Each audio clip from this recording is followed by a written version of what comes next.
Hello guys, it's Hochi, and welcome back to Destiny.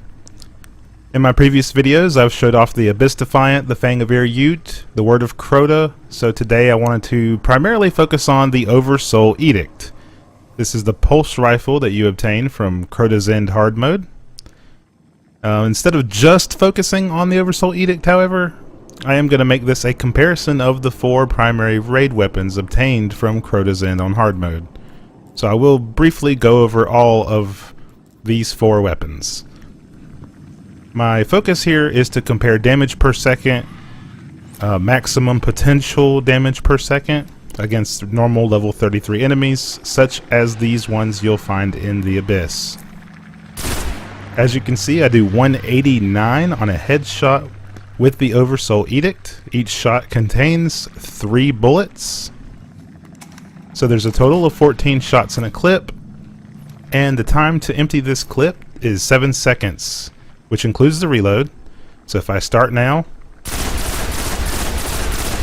this is an auto gun, which is nice, you can just hold the button down. And that time would be 7 seconds. Based on this, the math here would be 189 per shot with 3 shots, per bullet, with 3 bullets per shot, 14 shots, and then divided by 7 seconds, you get a total damage of 1,134. This is of course assuming all of your shots can be headshots, and you can practically just hold the button down and hit a headshot on every single shot like this. But as you'll see, you'll run out of enemies. It's just damage potential. It's not actually what you're going to see in the real world in most cases, unless you're fighting, an enemy that's not moving and has a lot of health. Let's go ahead and check out the Fang of Air Ute for comparison. Also, when I'm done here, I'll put all these numbers in a chart and let you see them. 693 on a headshot. You've got 27 bullets.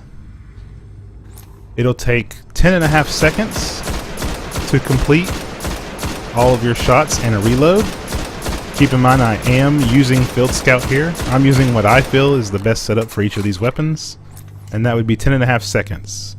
So if you consider 693 times 27 and divide that by the amount of time it takes to empty your clip, that would be 10.5 seconds. You'll get a total damage per second of 1,782 using the Fang of Air Ute.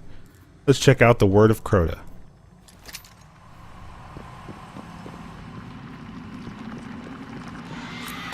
The Word of Crota is going to do 1,047 per shot. You have 12 shots in a clip. It takes 8 seconds to empty your clip and reload, making the total damage per second 1,570.5. Last, let's go to the Abyss Defiant, the auto rifle. The Abyss Defiant against these level 33 Thrall will do 1,078. 1,078 with 33 bullets in a clip, and it takes only 5 seconds to empty your clip. Makes the damage per second on the Abyss Defiant 1,103.6. I'll put up a little chart here and let you see these numbers, and this will help you with comparing the potential damage.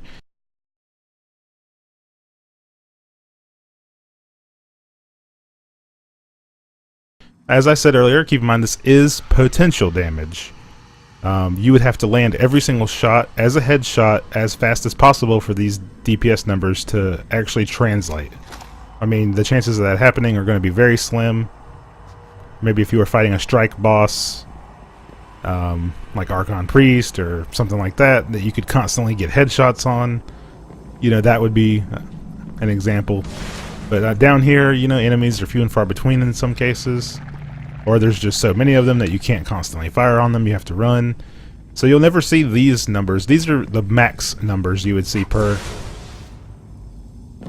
by doing headshots. And just to close off the video, since this is primarily showing the Oversoul Edict, I'll show you I am using the bottom sight. I'm doing this because it offers the most range and the fastest reload, and I don't feel the stability is bad enough to warrant a little nudge here on stability. So I prefer this sight. You've got full auto, which is nice. And then for your 3 perk option, you've got Snapshot, Field Scout, and Fitted Stock. Now, as I said, stability is not bad enough to where I feel like I need this extra stability.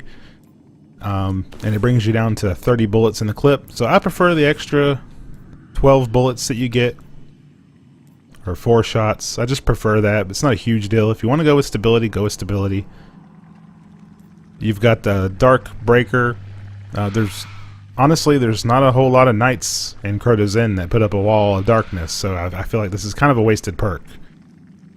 It's nice to have if you know you're going to be facing a knight that's going to have a wall of darkness. You know, maybe you're doing strikes, you're on Fogoth or something. It's a good perk to have, but I mean, I just don't think I would ever use it. And when you compare the damage numbers, obviously Fang of Ur wins out.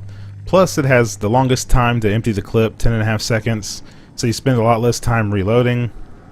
I mean, personally, I prefer to just use the Fang of Ur, but I mean, all of these weapons are pretty strong. I don't know anybody that really loves pulse rifles, but I mean, if pulse rifles are your thing, just use the pulse rifle. It doesn't matter.